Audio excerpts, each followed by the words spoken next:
Assalamualaikum warahmatullahi wabarakatuh. Perkenalkan, nama saya Salma Leoni Putri dari SMA Negeri 9 Pekanbaru. Saya dari kelas 10 MIPA 5. Hari ini saya akan mempresentasikan tugas kedua bahasa Indonesia, yaitu mempresentasikan laporan hasil observasi dan menjelaskan isi pokok teks laporan.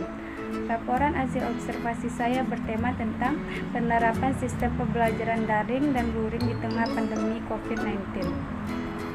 Memasuki new norma era, masyarakat Indonesia kini mulai menjalani aktivitas sehari-hari seperti biasa.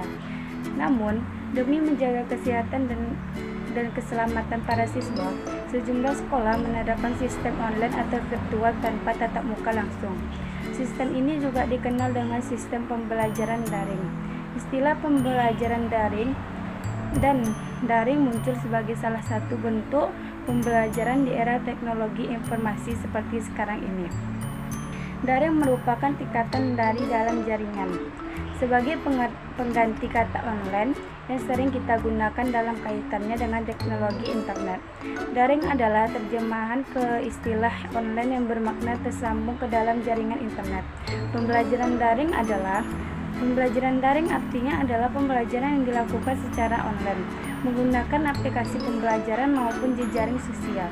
Pembelajaran daring merupakan pembelajaran yang dilakukan tanpa melakukan tatap muka, tetapi melalui platform.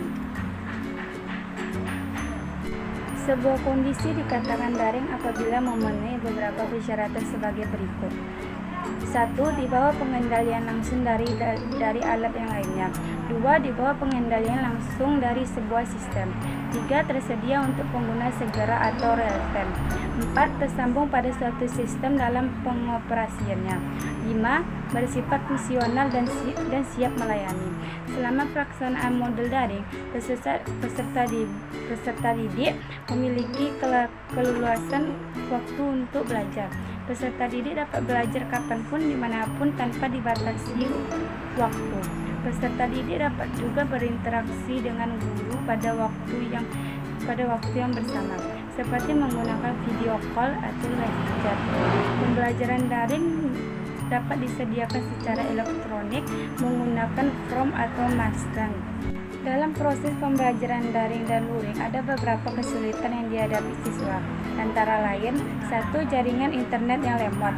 Sistem pembelajaran daring dan luring dapat berjalan efektif jika jaringan internet buruk, maka secara otomatis proses kegiatan belajar mengajar atau KBM online pasti terhambat.